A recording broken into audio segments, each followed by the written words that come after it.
안녕하세요. 자, 오늘 유아하고 초등 우리가 기출문제 해설을 진행을 하려고 하는데요.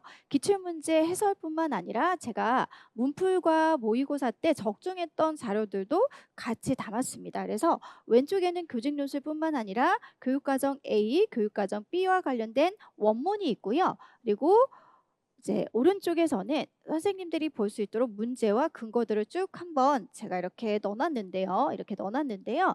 선생님들이 이렇게 보실 때 특히 유특 같은 경우는 일반 유아 문제도 있고 초등 같은 경우는 초등 문제도 있습니다. 그래서 그거는 제가 따로 근거라든지 정답을 제시할 수가 없어서 그거는 저희가 그냥 일반 초등, 일반 유아 이렇게 제시만 되어 있고요.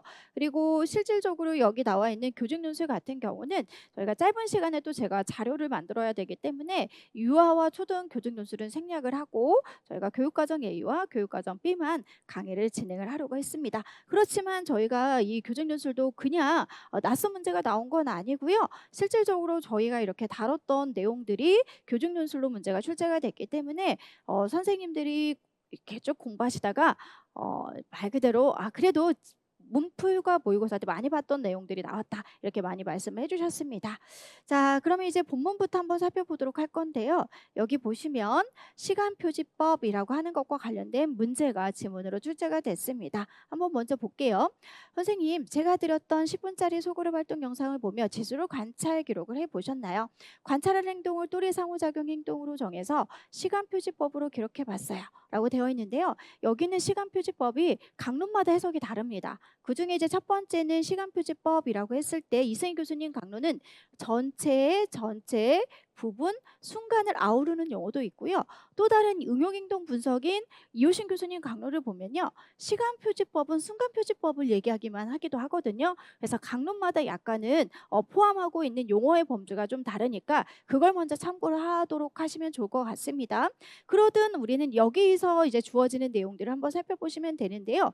기억에 들어가는 이런 지문들이 나와 있습니다. 그래서 순간표지법은 마지막에 우리가 다 체크하는 데이터라고 볼 수가 있겠죠. 그 다음에 이제 중량 다음 볼게요. 그리고 같은 영상 자료를 지속시간 기록법으로 기록해 봤어요. 그런데 이러한 지수의 개별화 교육계획에 장단기 목표를 작성한다면 어떻게 할지도 생각해 보셨나요? 라고 하는 질문인데요. 여기 보니까 계속 조금 더 오랫동안 상호작용하는 것들로 설명을 하고 있습니다. 그래서 방가로 1번으로 바로 한번 가보도록 할 건데요. 예비교사가 사용한 시간표지법 중 가로 안의 기억에 해당하는 관찰 기록 방법이라고 하는 것을 쓰시면 된다라고 되어 있는데 기억 같은 경우는요.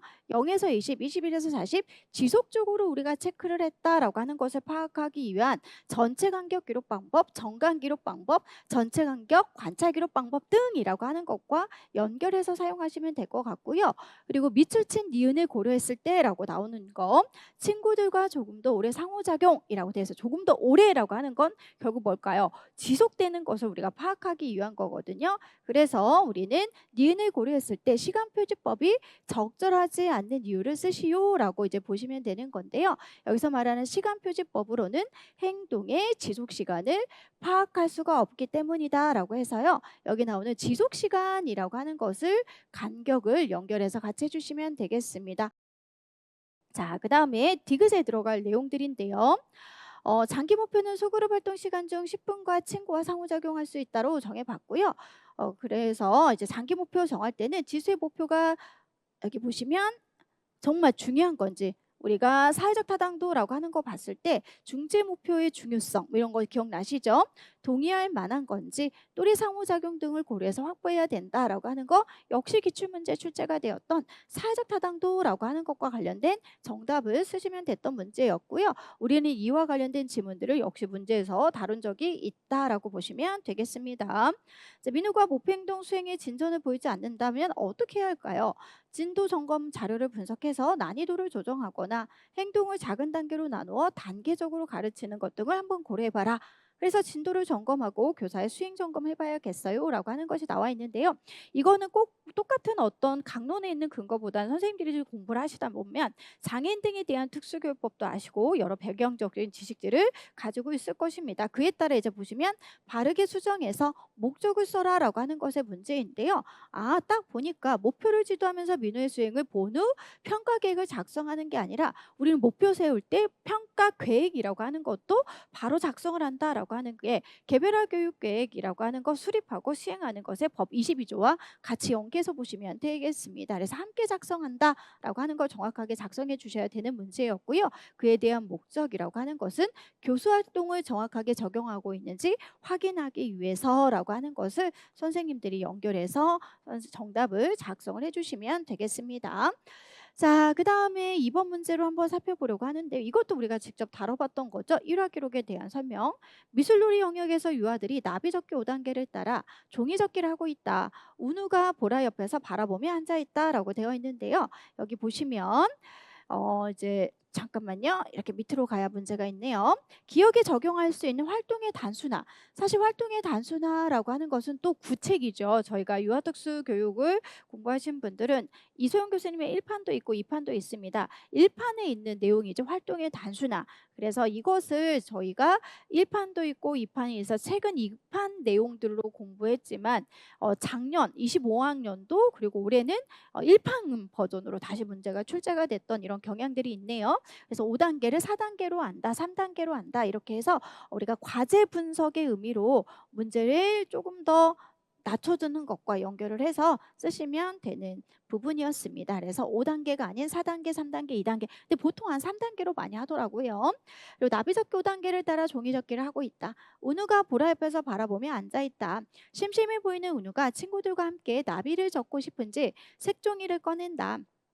보라는 자리에 앉아 색종이를 꺼내고 나비접기 단계를 보며 색종이를 반으로 접는다. 은우가 1단계를 보고 따라 접는다. 은우가 못해라고 말한다. 색종이를 펼쳤다 다시 접더니 못해라고 말한다. 옆에 앉아있던 보라가 나비접기 단계를 손으로 가리키며 이거 보고 따라 접어봐 라고 말한다. 그러자 옆에 앉아있던 민기가 맞아 따라 접으면 쉬워 라고 말한다. 은우가 민기를 쳐다보며 못해라고 말한다. 그리고 색종이를 두고 역할놀이로 간다인데요. 여기 있는 것들은 우리가 기출에서 많이 풀어봤고 저희 모의고사에서도 똑같이 이렇게 문제가 출제가 됐던 근거가 되기도 했습니다. 그래서 저희가 이제 문제로 살펴보시면요. 일화기록 진술로 옳지 않은 기호를 찾아 이유 쓰는 거, 그래서 니은이라고 하는 거, 그래서 그대로 객관적으로 기술해야 된다. 혹은 주관적인 것과 객관적인 것 구별해야 된다 등등으로 정답을 써주시는 건데요. 선생님들이 쉽게 문제를 풀으셨습니다. 자, 그래서 그와 관련된 이런 내용들을 저희가 기출 근거로 한번 살펴본 거고요. 나로 한번 가보도록 하겠습니다. 소리 지르기 행동에 대한 기능 평가 결과는 어떤가요? 은우의 소리 지르기 행동의 기능을 파악하기 위해선 우리가 선행 사건도 필요하고 문제 행동 후속 결과 관찰하고 기록을 해봤습니다. 이거는 이제 보자마자 선생님들이 다 쉽게 맞췄을 건데요. ABC 관찰 기록지라고 하는 걸로 정확하게 선생님들이 정답을 써주시면 됐던 문제였는데 이건 우리가 수없이 많이 했던 데이터입니다. 그리고 혹은 ABC 서술식 사건 표지법이라고 해서 이건 유특에서 주로 사용하는 내용 이렇게 체크해 놓으시면 좋을 것 같네요. 자, 그 다음에 자신의 장난감을 가져갈 때마다 소리를 지르고 은우가 소리를 지를 때마다 친구들이 장난감을 다시 돌려주었더니 소리 지르는 행동을 멈췄어요.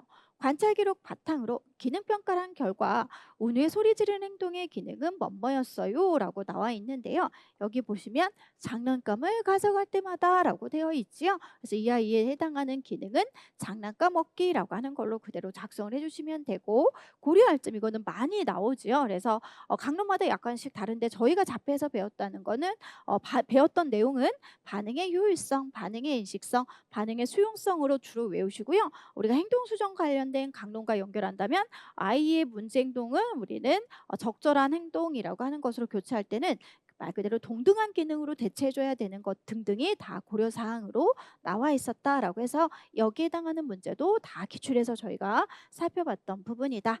자, 그다음에 우리 26학년도 기출문제 중에서 이제 3번 문제를 한번 살펴보려고 하는데요. 이 3번 문제도 저희가 수업 시 또 역시 많이 봤던 문제고 모의고사 때 또 다뤄봤던 문제입니다.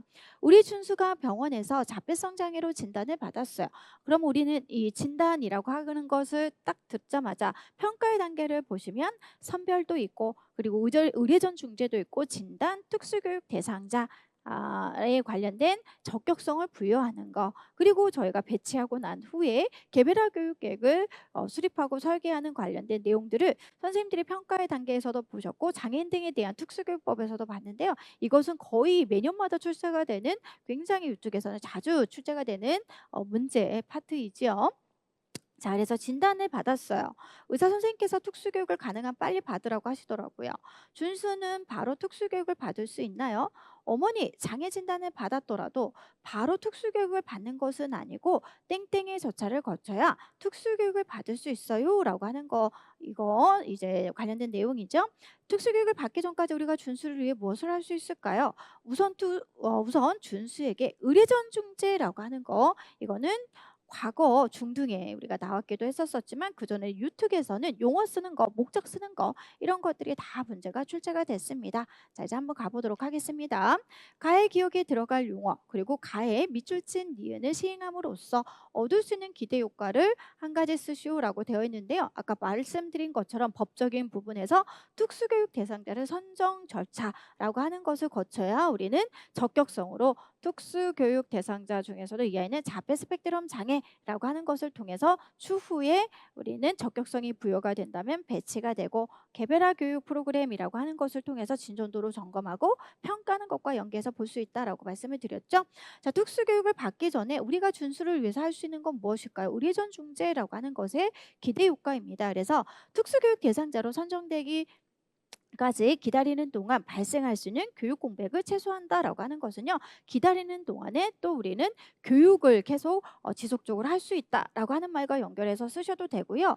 대부분 선생님들이 이에 대한 기대 효과도 있지만 기존에 공부를 해봤던 이 목적과도 연결해서 많이 보십니다. 그래서 과잉 판별된이라고 하는 것을 우리가 줄일 수 있도록 해주는 뭐 목적도 있다. 뭐 이렇게 또 연결을 같이 하시면 분들도 있었는데 일단은 가장 중요한 건 저는 교육적인 측면에서 기대 효과를 썼다라고 하는 거 말씀을 드립니다. 자, 그 다음에 저희가 이제 보시면 여기 이렇게 이제 특수교육 진단 평가 교수 방법 의뢰전 중재와 관련된 내용들이 이렇게 그대로 나와 있죠. 자, 이제 방과후 입원을 한번 살펴볼까요? 선호도 평가 이거 제가 이제 막판에 선생님들에게도 자료도 나눠드리기도 했는데요. 이건 처음 나왔던 내용들입니다. 그래서 이 선호도 평가라고 하는 것은 제가 패키지하면서 여러 자소에서도 말씀드리기도 하고 충분히 이거는 언급될 수 있다라고 체크도 해드렸는데요.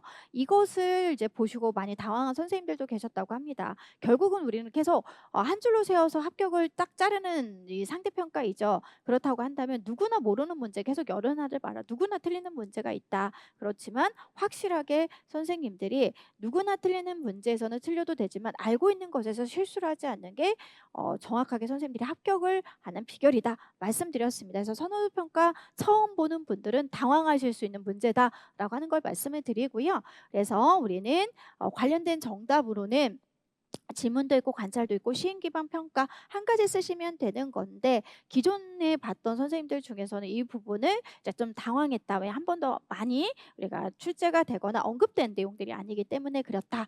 그러면 그거에 대한 염려는 하지 말아라. 이렇게 말씀을 드린 거죠.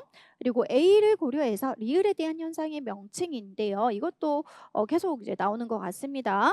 많은 아이들이 있는 교실에서 놀이 활동을 할 때 준수가 종종 교실 밖으로 나가서 애를 먹곤 했었는데요. 소고법 중재 후 교실 이탈 행동의 빈도가 현저히 감소했다.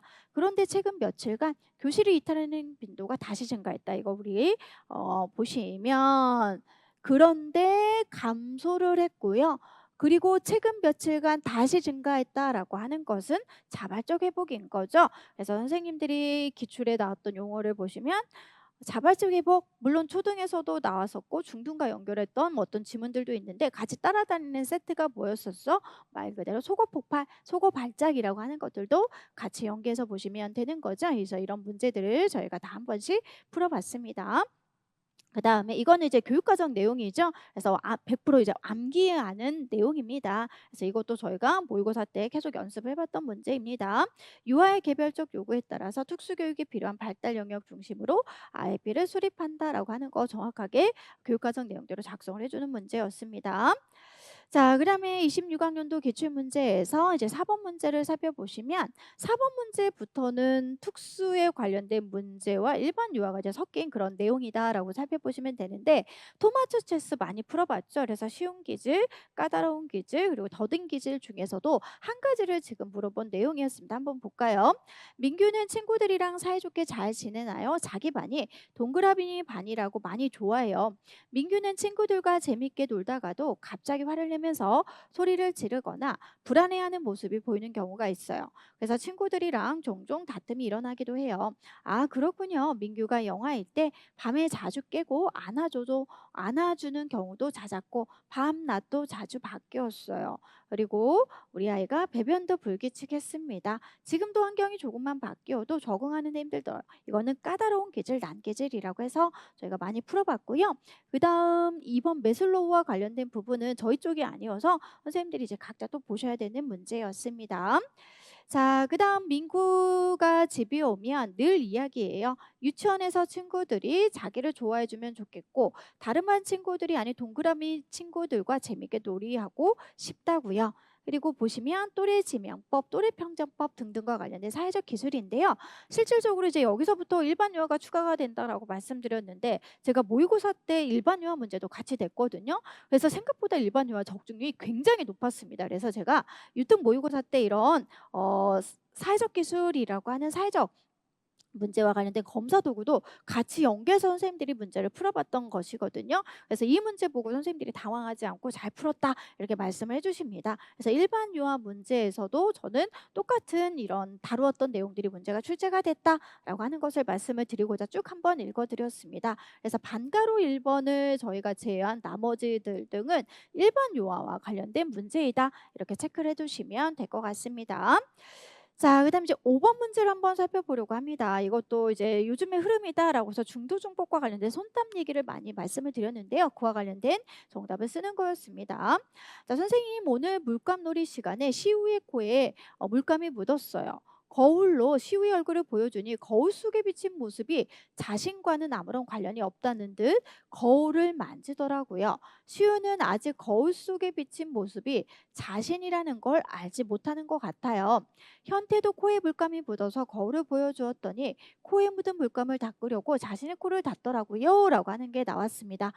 해당하는 내용은요. 여기 이제 보시면 인지적 발달 이것도 우리가 일반 유아와 관련된 부분이어서 저는 넘어가고 쭉 내용을 한번 읽어드렸습니다. 그럼 이와 관련된 아이의 내용들이 있고요. 이제 여기 이제 보시면 선생님 현태가 전에 비해 친구들과 상호작용하려고 하는 모습이 많이 보여요. 그런데 친구들에게 자신의 생각을 잘 전달할 수 없어서 속상해하는 것 같아요. 현태 의사소통을 조금 더 도울 수 있는 방법이 없을까요? 저도 고민해 봤는데 현태와 같이 전반적인 발달이 매우 늦고 구어로 표현하거나 수어, 그림카드 등을 사용하기에도 어려움이 있는 유아에게는 땡땡이 효과적이에요 라고 되어 있고요. 현태가 이제 말을 조금씩 할 수 있는데도 이 방법이 효과적일까요? 네, 구어를 사용할 수 있더라도 구어와 함께 활용한다면 구어로만 전달하기 어려운 내용을 보완할 수 있습니다. 우선 다음에 자료를 보시면 쉽게 이해할 수 있다라고 나와 있는데요. 선생님들이 이걸 딱 보자마자 손땀이라고 하는 걸 정확하게 잘 써주셨습니다. 그래서 저희는 디귿에 해당하는 의사소통 방법은 손땀이라고 하는 거 정확하게 써주시고요. 그림 자료까지 같이 있지요. 그래서 장점을 우리는 비교해라. 어떤 거랑 비교해라 라고 했을 때 그림카드랑 비교해라 라고 되어 있는데요.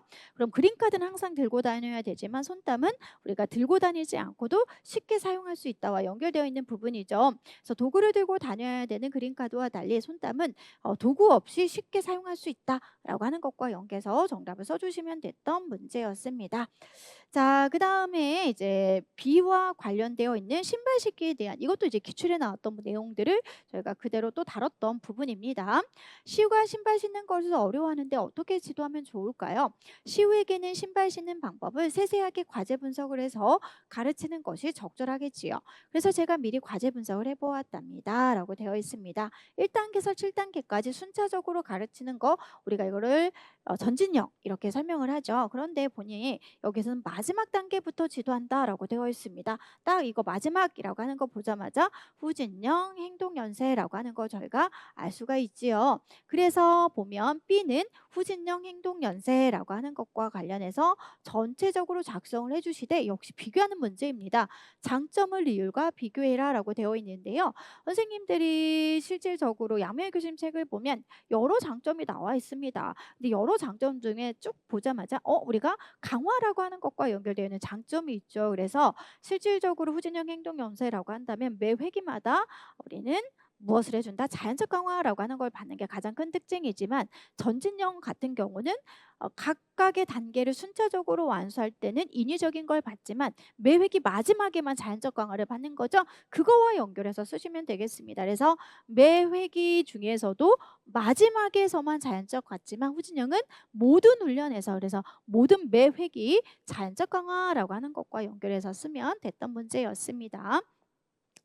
자, 그 다음에 이제 6번 문제를 한번 살펴보도록 할 건데요. 6번 중에서도 저희는 반가로 2번과 연결해서 살펴보려고 합니다. 자, 밑줄 친 니은의 확대법을 쓰시고 밑줄 친 디귿에 해당하는 언어 발달을 특징을 쓰시오라고 되어 있는데요. 사실은 여기 나와 있는 언어 발달 같은 경우는 일반 유아에서도 더 많이 다뤄지는 건데 특수에서도 있어서 같이 함께 이렇게 적어놨습니다. 자, 공룡을 만나고 싶어요라고 하는 글 없는 그림책으로 유아들과 함께 그림을 보며 책놀이를 했다. 동우는 수정된 큰 그림책을 보며 놀이에 참여를 했는데요. 나나가 좋아하는 공룡을 만나기 위해 집에서 출발을 했어요. 가는 길에 동그라미 문을 발견해 열었더니 토끼의 집이 있었습니다. 라고 하는 것 등의 내용이었습니다. 그래서 일단은 여기 보면 큰이라고 하는 게 나오죠. 그래서 확대법이라고 하는 것 중 우리가 많이 연습을 했던 네 가지가 있습니다. 네 가지 중에 상대적 거리 확대법, 상대적 크기 확대법, 각도 확대법, 우리는 투사 확대법. 우리는 그림책 자체를 크게 해줬기 때문에 상대적 크기 확대법이라고 하는 걸로 정답을 쓰면 되는 거구나 라고 해서요. 역시 저희는 이 모든 것들을 다 다뤘던 내용들입니다. 자, 그 다음 디귿을 한번 살펴보려고 하는데요. 이렇게 해서 동화책을 읽고 교사는 놀이가 끝나고 이야기 속에 어떤 모양의 문이 있었나요? 라고 동우에게 질문을 했다. 동우는 네모라고 말했다. 교사는 나나가 마지막에 누구를 만났나요? 라고 질문을 했더니 공룡요 라고 말했다. 동우는 그림책에 나온 공룡을 가리키며 공룡 아니야, 티라노만 공룡이야 라고 하는 거. 그래서 결론은 우리가 이제 많이 언어 발달이라고 했을 때 과잉학대도 들어봤고 과잉축소 이런 용어들을 들어봤죠. 그래서 여기에서는 유특의 문제이기 때문에 유특에 관련된 근거로 정답을 쓰시면 좋을 것 같아요. 그래서 일반 유아와 그리고 유특에서 바라보는 거 그리고 특수에서 바라보는 거 약간씩 해석이 다른데요. 저희가 유특 선생님들은 계속 일반 유아 동등하게 봐야 된다라고 해서 과소 일반화와 혹은 과잉 축소라고 하는 걸 사실 저희는 같이 특수에서는 같이 보는 관점인데 일반 유아랑 연결한다면 과잉축소라는 용어를 더 많이 쓰기 때문에 저는 여기서 과잉축소라고 하는 것과 연결해서 근거를 찾았습니다. 그래서 언어 발달이라고 하는 특징은요. 과잉축소라고 하는 일반 유아 근거에서 저희가 정답을 했고 만약에 특수에서 관점으로 본다면 과소일반화도 연결해서 같이 볼 수는 있겠죠. 자, 과잉축소로 단어가 가진 본래의 의미 보다 뭐한다? 더 좁은 의미에서 사용하는 것이었다. 라고 하는 것을 특징으로 해주시면 되고요. 여기서도 보시면 이제 플롯과 관련된 내용들이 나왔는데 제가 직접 이렇게 문제를 플롯과 관련된 것도 적중한 내용들이 그대로 나와 있습니다. 자, 이제 7번 문제도 보시면 여기 이제 기출 문제가 나와 있는데 저희가 역시 이렇게 모의고사에서 다뤘던 그리고 이 스키너에 대한 내용, 스키너 근데 정답도 반향적이라고 하는 거 똑같이 제가 정답을 했고요.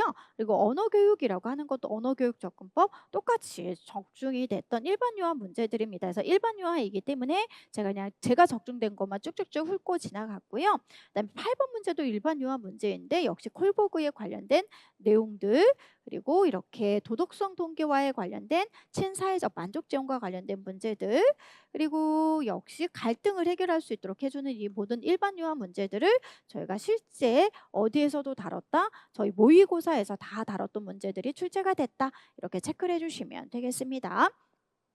자, 이제 교육과정 B인데요. 여기에서부터는 또 이제 특수와 같이 섞인 일반 유아 문제입니다. 자, 지체장애 유아 민수의 진단 장면이지요. 그래서 진단 장면을 보면 표현만 다른 거죠. 우리가 수없이 많이 봤던 원형 진단에 대한 내용입니다. 그래서 보호자, 통합학급 교사, 유아특수교사 등등, 그리고 진단 방법은 유아특수교사가 촉진자, 이것만 보더라도 원형 진단, 초학문적인 접근이라고 하는 걸 저희가 쉽게 찾을 수가 있다라고 보시면 되고요. 이에 대한 내용 이렇게 가보도록 하겠습니다. 가해당하는 진단 방법의 장점, 그래서 원형 진단은 동그란 원 안에서 전문가들이 같이 동시에 함께 관찰하는, 우리가 진단하는 방법이죠. 그렇기 때문에 원형 진단에 대한 정답, 그래서 동시에 관찰하기 때문에 시간을 절약할 수 있다 등과 연결해서 정답을 쓰시면 되는 일반 유아 문제였다. 자, 그 다음에 이제 반가로 2번으로 한번 가보도록 할 건데요. 니은의 수정 방법과 그 이유를 함께 쓰고 디귿에 해당하는 구성 요소를 써라라고 하는 내용들이었는데, 이미 이것도 실제 시험 문제가 나왔던 내용입니다. 실제 18년도 유아에 나왔던 게 추후에 초등에 나오고 다시 한번 유특에 나왔던 내용이어서 SETT라고 하는 모델을 보자마자 선생님들이 디귿에 들어가는 건 과제라고 하는 거 잘 쓰셨을 거고, 실제 이 디귿에 들어가는 과제는 그 전에 초등에 나왔던 기출문제입니다. 그리고 책상의 높이와 관련된 내용들도 저희가 여러 번 했죠. 굴곡이 되면 책상은 어떻게 해줘라? 높게 해줘라 라고 하는 것과 연결해서 정답을 쓰시면 됐던 내용이었습니다. 그래서 수정 방법은 책상 높이를 높게 해줘야 된다. 그렇다고 한다면 왜 그렇게 해줘야 되냐? 바른 자세, 신체 정렬 등과 연결해서 정답을 쓰시면 됐던 내용이었습니다. 자, 그 다음 이제 저희가 살펴보시면 반가로 3번 문제인데요. 다해미 출친 리을에 해당하는 강화 계획의 명칭을 쓰고 이 강화 계획의 제한점을 고려해서 미은에 해당하는 계획의 장점 한 가지를 쓰는 문제였는데요. 여기 한번 볼까요? 강화 계획을 보니 민수가 공 모양 손잡이를 스스로 사용할 때마다 민수가 좋아하는 자동차 스티커를 제공한다. 민수가 공 모양 손잡이를 스스로 사용하는 행동을 습득한 후에는 이라고 해서 습득을 한 후에라고 한다면 우리가 연속적 강화 계획을 계속 사용을 했었구나. 그런데 세 번째 사용할 때마다 자동차 스티커, 그래서 세 개씩이라고 한다면 고정 비율 강화 계획인 거고요. 이게 이제 평균으로 따라다닌다라고 했을 때 우리는 평균으로 본다면 평균, 이거는 변동과 연결되어 있는 거구나 해서 변동 비율 강화 계획과 관련된 내용인데, 문제는 명칭 쓰는 건 있지만 동그라미 두 번째는 제한점을 고려해서 미은의 장점이라고 했습니다. 그래서 제한점이라고 했을 때 여기서 제한점은 뭘까요? 휴지 기간이 발생하는 게 문제점인데 변동 비율이라고 하는 것은 지속되는 거죠. 그래서 휴지 기간이 없다라고 하는 거 선생님들이 정확하게 써주시면 됐던 문제였습니다. 자, 2번 문제인데요. 2번 문제에서 반가로 1번은 일반 유아 문제 똑같이 제가 역시 다뤄줬죠. 그 다음에 여기서도 일반 유아 문제, 그래서 저희가 마음이론과 관련된 내용들은 용어를 잡혀서 살펴보지만 유특에서는 마음이론, 조망 수용 능력, 그와 관련된 넓은 범주까지 또 문제가 출제가 된다는 거. 그 다음에 참여행동은 유특과 관련된 내용이지요. 그래서 선생님들이 가와 나타난 수지의 행동 참여를 근거로 나혜미 출친 디귿에 해당하는 거라고 되어 있는데요. 가와 관련된 내용들을 이렇게 쭉 보시면 아이들이 나와 있습니다. 그래서 수지가 또래와 교재라고 하는 것과 연결해서 어떻게 정답을 써야 되는지 이제 나를 한번 살펴볼 건데요. 수지가 통합학급 일과에 잘 참여하고 있어서 참 다행이에요. 그래서 제가 며칠 전에 수지의 참여 행동을 참여 시간, 참여 수준, 참여 대상 측면에서 살펴봤는데 많은 변화가 있었어요. 그동안 수지의 참여 대상은 선생님이 중심이었지만 참여 대상이 확장되고 있다라고 나와 있습니다. 그래서 저희는 해당하는 이 유형이라고 하는 부분과 연결을 했을 때는 또래와 교재라고 하는 거에서 선생님만 있는 건 아니고 또래와 교재와 연결해서 이렇게 정답을 쓰는 것으로 체크해 주시면 되겠습니다. 자, 3번 문제는 지체인데 우리가 또 지겹도록 많이 했던 비대칭 긴장성 경반사와 관련된 문제입니다. 고개가 오른쪽으로 돌아가면 오른쪽 팔과 다리는 신전되고 왼쪽 팔과 다리는 굴곡이 되는 것은요. 맞습니다. 비대칭 긴장성 경반사이기 때문에 우리가 정중심으로 맞춰주는 게 굉장히 중요한 내용이었죠. 그래서 문제로 가보시면 밑줄친 기억을 고려해서 놀잇감을 제공할 때 놀잇감이 놓여야 할 위치, 그러면 정중심, 정중앙이라고 하는 거 쓰시면 되고요. 그다음에 그 이유를 써라라고 했을 때 좌우 비대칭을 최소화할 수 있기 때문에 혹은 반사의 영향을 최소화할 수 있기 때문에 등등과 연결해서 쓰시면 됐던 문제고 저희가 똑같이 이렇게 해봤습니다. 문제가 출제가 됐습니다. 자, 윤서의 특징을 고려해서 니은에 대해 교사가 안내할 지도 방안을 쓰시오라고 되어 있는데요. 이것도 저희가 식사 마지막 모의고사 때도 다뤘던 내용이지요. 특히 윤서에게 밥을 먹일 때 음식을 대화해주는 적절한 유치라고 되어 있습니다. 그래서 저희가 문풀 때도 있지만 마지막 모의고사 때 제가 말로써 이렇게 식사와 관련된 거 하면서 여기도 봐라라고 다 체크를 해드린 부분들이 있었습니다. 그래서 선생님들이 여기 보시면 특징을 고려했을 때 안내할 식사라고 하는 것은 눈높이보다 낮은 위치에서 제공한다라고 해서 교사가 아이의 눈높이에 맞추어서 조금 더 낮은 위치에서 식사를 제공할 수 있도록 해주는 거 연결해서 정답을 쓰시면 됐던 문제고요. 이것도 이제 가족 지원은 저희가 모의고사 때 똑같이 나왔던 내용입니다. 자, 텀블 등 가족 체계 모델을 근거해서 A에 제시된 가족 간 상호작용의 특징 한 가지를 쓰고 이러한 특징을 가지고 있는 가족에게서 나타날 수 있는 어려움을 한 가지 써라라고 하는 것이 있는데요. 자, 이제 보시면 윤서의 가족의 상호작용을 살펴보니 가족 모두가 윤서와 윤서 오빠의 양육과 교육을 최우선으로 여긴다. 윤서 아버지는 퇴근 후에 식사를 같이 준비하고 어머니와 아이들이 하루 일과에 대해 이야기 나누는 시간을 가졌다. 또한 매일 저녁 윤서와 윤서 오빠에게 책을 읽어주며 함께 시간을 보냈습니다. 윤서 부모는 양육 상담, 부모 교육과 같은 학부모 연수에 적극적으로 참여해서 윤서의 성장을 위해 최선을 지금 다하고 있죠. 주말에는 가족이 캠핑을 다니며 함께 즐기고 있는데 여기서 보시면 결속력, 이걸 우리는 결속력이라고 하는 거 응징력과 결속력 같은 말이다라고 생각하시면 되겠네요. 그러면 이와 관련된 특징은 썼습니다. 그렇다고 했을 때 특징을 가지고 있는 나타날 수 어려움, 우리가 같이 결속력도 중요하지만 독립성도 굉장히 중요하거든요. 그래서 독립성을 확보하는 데 어려움이 있다라고 하는 거 연결해서 쓰시면 됐던 문제였습니다. 자, 그 다음에 이제 한번 또 살펴볼 건데요. 여기 있는 문제를 보니까 저희가 일반 유아와 역시 가르쳤던 이런 패턴의 내용도 기출 적용했고 겔만과 관련된 일반 유아 모명 저희가 겔만과 관련된 문양도 했습니다.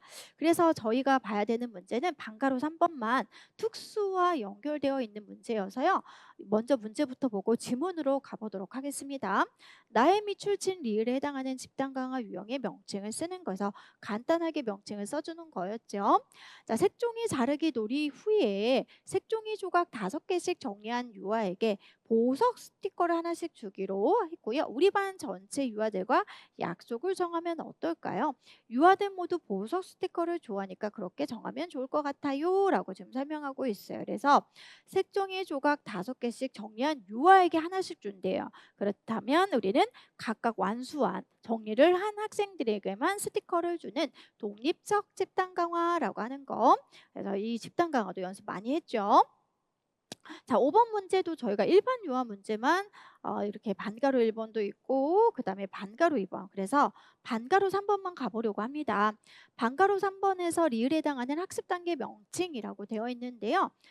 준수가 동그란 자동차 바퀴를 그리고 싶어 하던데 동그라미 그리기는 성공했나요? 네, 최근 준수가 자유놀이 시간에 동그라미를 많이 그리더니 미술놀이 시간에 동그라미 그리기에 성공했어요. 그리고 놀이터에서도 동그라미를 그렸지만 집에서도 동그라미를 그리기를 성공했대요라고 나와 있습니다. 결국 놀이터 집이라고 하는 거, 이거 장소에 대한 일반화죠. 그래서 장소에 대한 일반화를 쓰셔도 되고 일반화 쓰셔도 되고 다 정답이 되는 문제였습니다. 자, 6 번도 저희가 똑같이 문제를 풀어봤던 내용, 그래서 일반 유아, 일반 유아, 음악적 요소도 똑같이 일반 유아와 관련된 내용, 역시 3 번만 저희가 기출 문제를 푸는 거였습니다. 3 번을 보시면 던의 감각 체계 모델에 근거해서 나에 나타난 시야와 은호의 감각 특성 유형을 각각 쓰고 자기 조절 측면에서 시야와 은호의 감각 처리 특성을 비교해서 써라라고 하는 것이 나와 있는데요. 여기 이제 선생님들이 보시면 선생님 놀이 시간에 아이들이 재미있게 악기 연주를 하고 하더라고요. 다른 유아들은 실로폰 소리가 그렇게 크다고 느끼지 않는 것 같아요. 하지만 시아는 실로폰 소리가 나기 시작할 때부터 미간을 찌푸리고 몸을 움츠리며 시끄러워 말하더라고요. 그런데 시아가 귀를 막거나 실로폰으로 멀리 가지는 않더라고요. 라고 좀 설명했습니다.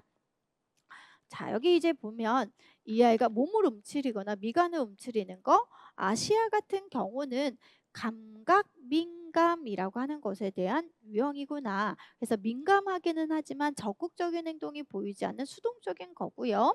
그 다음에 은호 같은 경우는요, 세게 치면서 실로폰에 가까이 귀를 대고 소리를 듣더라고요. 놀이가 나오면 귀도 대고 소리를 들으려고 하고 평소도 소리가 날 만한 모든 것을 이렇게 두드리는 모습을 적극적으로 보였습니다. 그래서 감각 추구라고 하는 거죠. 그래서 민감과 감각 추구라고 하는 것을 그대로 적으시면 되고 자기 조절 측면에서 수동적이냐 적극적이냐 이렇게 연결해서 선생님들이 정답을 써주시면 됐던 문제였습니다. 자, 그다음에 7번부터는 또 일반 유아 문제죠. 그래서 일반 유아 문제 이렇게 탐구 요소 쓰는 거, 뭐 표상 양식 쓰는 거, 그다음에 다 기출에 출제가 됐던 저희 일반 유아 문제들이 제 모의고사에서도 다 출제가 됐던 이런 내용들이 있어서요. 쭉 한번 실어봤습니다. 그래서 여기까지 저희는 유특에 관련된 내용들을 쭉 한번 살펴봤었고 잠시 쉬었다가 초등특수로 연계해서 한번 보도록 하겠습니다.